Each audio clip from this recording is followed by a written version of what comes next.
Naam, hujambo na karibu tena ndugu mpenzi mtazamaji, ni kupashe yale ambayo yanajiri katika nyanja za kisiasa na katika mitandao ya kijamii siku ya leo.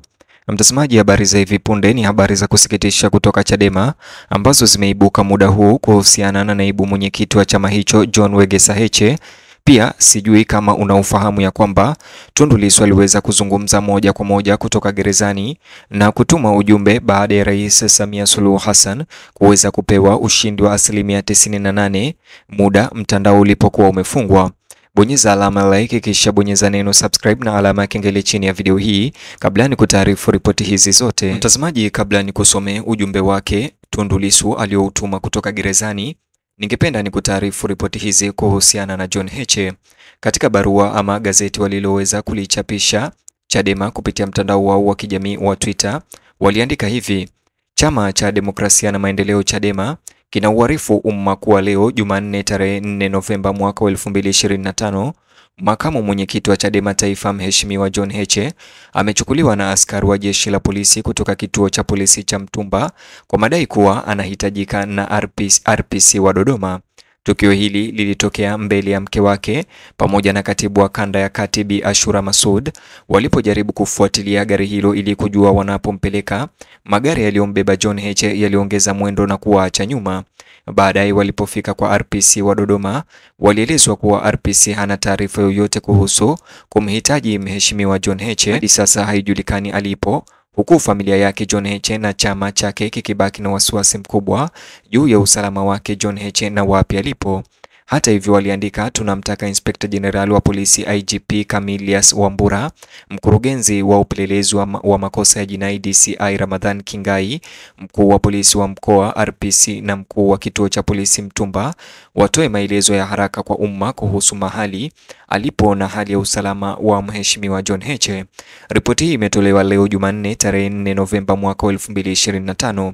Mtazamaji, habari hizi zinachipuka siku chache tu baada ya Chadema kusambaza taarifa ya kwamba John Heche hali yake ni mbaya na amezidiwa, ana matatizo ambapo anashindwa kula na anaumia moyo na hata anashindwa kusimama.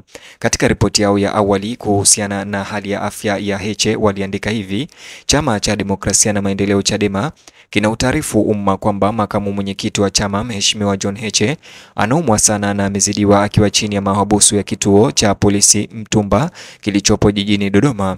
Leo ni siku ya 3 Mheshimiwa Heche hajala chakula huku akisumbuliwa na maumivu makali ya moyo, mwili, homa kali na anashindwa kuinuka.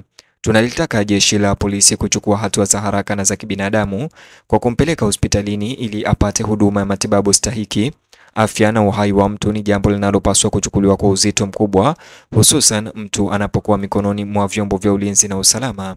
Ripoti hii ilitolewa Alhamisi tarehe 30 Oktoba. Mtazamaji, upande mwingine, Tundu Lissu akiwa gerezani aliweza kutuma ujumbe uliosambazwa na viongozi wa Chadema waliowasiliana naye pindi tu baada ya Rais Samia Suluhu Hassan kutangazwa mshindi wa uchaguzi kwa 98% ya kura milioni 31 alizoweza kushinda nazo. Wakati mitandao ya interneti ilipokuwa imefungwa, kulikuwa na tetesi ambazo zilianza kuenea katika mitandao ya kijamii ya kwamba serikali ya CCM ikiongozwa na Samia Suluhu Hassan ilitaka kufanya mazungumzo ama ilihimizwa kufanya mazungumzo na Tundu Lissu, mazungumzo ya kuleta amani na kukatisha maandamano.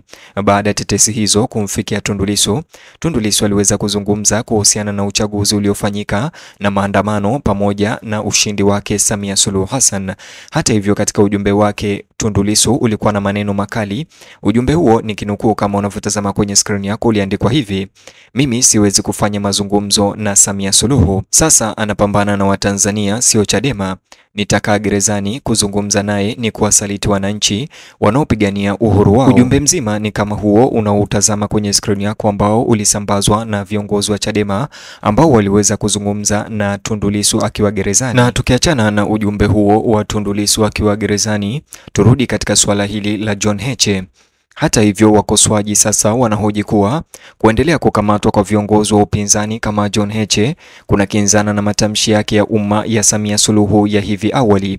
Kesi ya hivi punde inayomhusu Bwana John Heche pia imeweza kupima ukweli wa dhamira ya serikali ya kuvumiliana kisiasa kutokana na uchaguzi na maandamano yaliyotokea.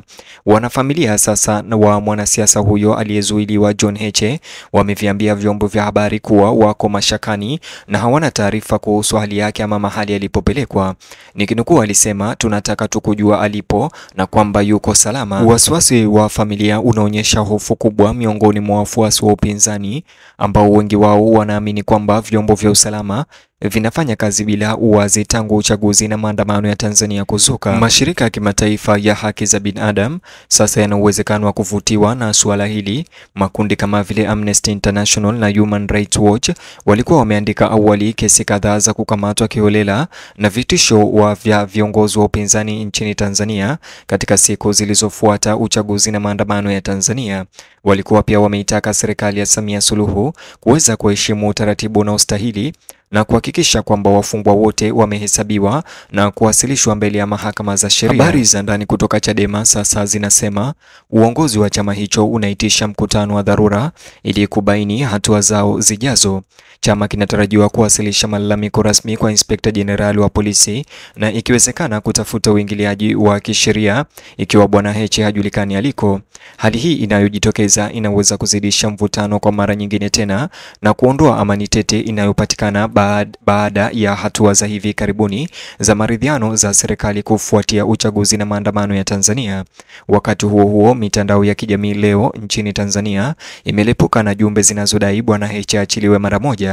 Hashtag zinazotaka uhuru wake na ajulikane alipo zimeweza kuvuma kwenye majukwaa mengi ya mtandao wa kijamii wa X, kuashiria kufadhaika kwa umma juu ya kuendelea kukamatwa kwa kisiasa.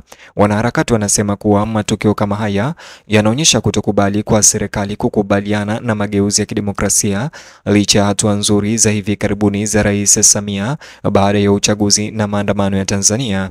Wachambuzi wa masuala ya kisiasa wanaonya kwamba iwapo mamlaka zisipochukua hatua haraka kufafanua hali hiyo ya Heche, nchi inaweza kurejea katika hali ya wasiwasi. Serikali kwa upande wake bado haijatoa majibu rasmi kuhusu kauli ya Chadema au kuhusu ujumbe wa Tundu Lissu kutoka gerezani. Pia ukimya kutoka kwa polisi na mamlaka nyingine umechochea tu uvumi kwamba huenda kuna jambo kubwa zaidi limetokea kuhusiana na John Heche. Wito wa uwajibikaji unazidi kuongezeka na waangalizi wa kimataifa sasa wanafuatilia kwa karibu hali hiyo, wakiliona kama kipimo cha dhamira ya Tanzania katika kufuata kanuni za kidemokrasia baada ya chaguzi na maandamano yenye utata. Wakati usiku wa leo unaingia Tanzania, hatima ya mheshimiwa John Heche bado haijulikani. Kutoweka kwake kunaongeza safu mpya ya mvutano kwa mazingira ambayo tayari ni tete ya kisiasa.